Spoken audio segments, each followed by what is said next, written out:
በመጀመሪያ በኢትዮጵያ መንግስትና በራሴ ስም እንኳን ለ84ኛው ዓመት የአርበኞች የድል በዓል አደረሳችሁ እላለሁ። ይህች ቀን ለኢትዮጵያውያን ነጻነት ተዋዳቂዎች እንዲሁም ኢትዮጵያን ቀንደል እና ታሪካዊ ኃላፊነት ላከበሩ ላደነቁ አፍሪካውያን ታላቅ ዕለት ነች። ጀግኖች ኢትዮጵያውያን በፋሽስት የጣሊያ ጦር ላይ ድል የተቀዳጁበት ዕለት ብቻም ሳይሆን ይህ ቀን የፋሽዝም እሳቤና ፍልስፍና ዳግም እንዳይንሰራራ የቅኝ ግዛት እሳቤም በአፍሪካ ምድር እንዲንኮታኮትና መቸነፍም እንደሚችል ደግመን ካድዋ በኋላ ለዓለም ሕዝቦች ያሳየንበት ብርቱ የተጋድሏችን ጸዳልና መታሰቢያ ነው ለማለት ይቻላል። የድል ቀን ፋይዳን እና ታሪካዊ ሴት ማክበር ትናንትን የሚያመላክት ዛሬን በከፍታ የሚመለከት ነገን ደግሞ የነገን ጉዞና መንገድ ተስፋ ያለው ጽናት ያለው መሆኑን አጉልቶ የሚያሳይ በመሆኑ ነው። ይህ ቀን የድሉን ፋይዳ ዋጋ እንዲሁም ደግሞ ኢትዮጵያን በሚመጥን ልኬታ ማክበሩ ተገቢ ይመስለኛል። ከኢትዮጵያውያን አርበኞች የምንማረው ለሀገራችን ያለንን ፍቅር፣ ለብሔራዊ ነጻነታችን ያለንን ቀናይነት፣ አገራዊ ሉዓላዊነታችን ለማስከበር ያለንን ቁርጠኝነት እና እንደ ሀገር ለራሳችን የምንሰጠው ክብርን ነው። ሁለተኛውና ትልቁ ቁም ነገር ከኢትዮጵያ አርበኞች የምንማረው ታላቅ ቁም ነገር ቢኖር የሀገርን ታላቅነት በውል የተገነዘቡ ስለ ኢትዮጵያ ክብርና ስለ ሕዝቦቿ ነጻነት ሲሉ መስዋዕት የሚሆኑ ይህንንም የአኩሪ ሀገር ፍቅር ለትውልድ ለማሻገር ጽኑ ፍቅር ያላቸው ዜጎች የሚኖሩባት ሀገር መሆኑ ነው። ሌላውና ምናልባት ሶስተኛው ከጀግኖች አባቶቻችንና እናቶቻችን የተገነዘብነው ለጸረ ፋሽስት ተጋድሎ በቁርጠኝነት የተመሙት የተጓዙት አያሌ ኢትዮጵያውያን አሸናፊ መሆናቸው ነው። በአንጻሩ ደግሞ የኢትዮጵያን ብኩርና፣ የኢትዮጵያን ታሪክ፣ የኢትዮጵያን ታላቅነት ሩሃቸውን አሳልፈው በመስጠት በድራኮት የተሸነገሉ ሁሉ ተሸናፊ እንደነበሩ ነው ታሪክ የሚያረጋግጥልን።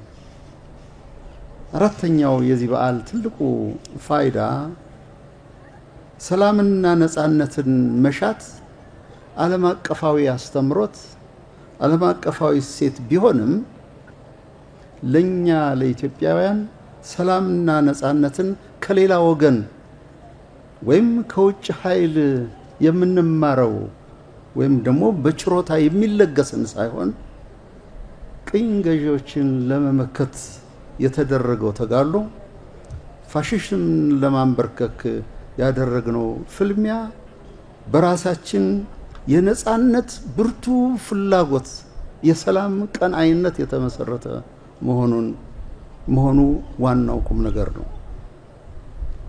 ይህ ቀናኢነት፣ ይህ ወርቃማ እውነት ለትውልድ ለማውረስ ያለን ፍላጎት ዋናው ድሉን ደግመን ደጋግመን እንዲዘክረው የሚያስችል መሰረት ይሆኑ። አምስተኛው ፋይዳ የኢትዮጵያን የጀግንነት ተጋድሎ ርኅራኄ የነበረው ከጭካኔ ጋር አይተዋወቅም። የጀግኖች ውሎና አስተምሮ የሀገርና የሕዝብ ፍቅር በመሆኑ ጥንካሬን ከርህራሄ ጋር ከደግነትና ከበጎነት ጋር በማሰናሰን በተሸነፉት ላይ ቢላ አልሳሉም። አባቶቻችን ሳንጃ አልወደሩም። ለሰላም የተገሉ ለሰላም እጃቸውን የዘረጉ በመሆናቸው ድል ያደረጓቸውን ሁሉ አክብረው ይዘዋል። ይህ ትልቅ ኢትዮጵያዊ እሴት ነበር። ክቡራትና ክቡራን፣ የጸረ ፋሽስትና የጸረ ቅኝ ግዛት ተጋድሎ አስተምሯችንና ተመክሯችን ኢትዮጵያዊ ትሩፋቶቻቸው አያሌ ናቸው። በዓለም የኃይል አሰላለፍ ወዳጅና ጠላትን ለይተንበታል። በሁለተኛው ዓለም ጦርነት ከፋሽዝም ጋር የተደረገው ትግል ወዳጅ ማን ነው? አጋር ማን ነው? ጠላትስ ደመኛስ ማን ነው የሚለውን ለመለየት ችለናል። አገራዊ የጋራ ደህንነት ወይም ደግሞ ኮሌክቲቭ ሴኩሪቲ ጦርነትን ለማስቀረት ለማስቆም በጎ መንገድ እና ትልም መርህ ቢሆንም ዋናው ቁም ነገር ግን የተማርነው ነገር ቢኖር በራስ መጽናት፣ አቅምን ማጎልበት፣ ተጋላጭነትን መቀነስ፣ የህልውና አደጋን አስቀድሞ ማየት፣ የውጭ ወዳጆችን ማበራከት፣ ደመኛን መቀነስ ትልቅ ተግባራችን ሊሆን እንደሚገባ በዚህ የአርበኞች ቀን የምናሰምርበት ከአባቶቻችንም የተማርነው ታላቅ ፋይዳ ነው ለማለት ይቻላል። የኢትዮጵያዊ የጋራ ትውፊቶች ጥላቻንና ሁከትን አሸንፎ የወጣው ወርቃማው ማህበራዊ ትስስራችን በመታበይና በነውጥ የፖለቲካ ሰሎ እንዳይላላ በርትተን መቆም አለብን። ይህን መንገድ የከጀሉ ሰነፍ ፖለቲከኞች በመካከላችን ቢኖሩም በኢትዮጵያ ቢኖሩም እንደ በፊቱ ሁሉ ሰነፍ ፖለቲከኞችን ኢትዮጵያ እያሳፈረች ህልውናዋን እያጸናች መኖር ታሪካዊ ዳራ በመሆኑ የስንፍና ፖለቲካን የመረጡ ወገኖች ሁሉ ጀግንነት የሚገኘው በሰላም ስለሆነ ሰላም መንገድን ቢሹ የሚመከርና የሚበጅ ይሆናል። ሀገራችን እድገትና ግስጋሴዋን የሚበርዳቸው ካሉ በክንዷ ብርታትና በጋሎ እቅፏ አቅልጣ አሳይታናለች። የታሪክ ምስክርነትም ይኸው ነው። ላከበሯትና ፍቅር ሞገስን ትሰጣለች።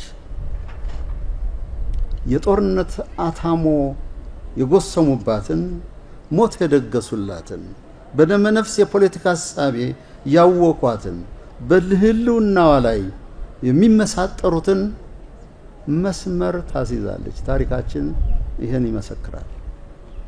ትርምስ ብሂላቸውና ቀልባቸው የሆነ ወገኖች በሰው ሞት የቡታ ጩኸት መስደድ የተቃኙት ሁሉ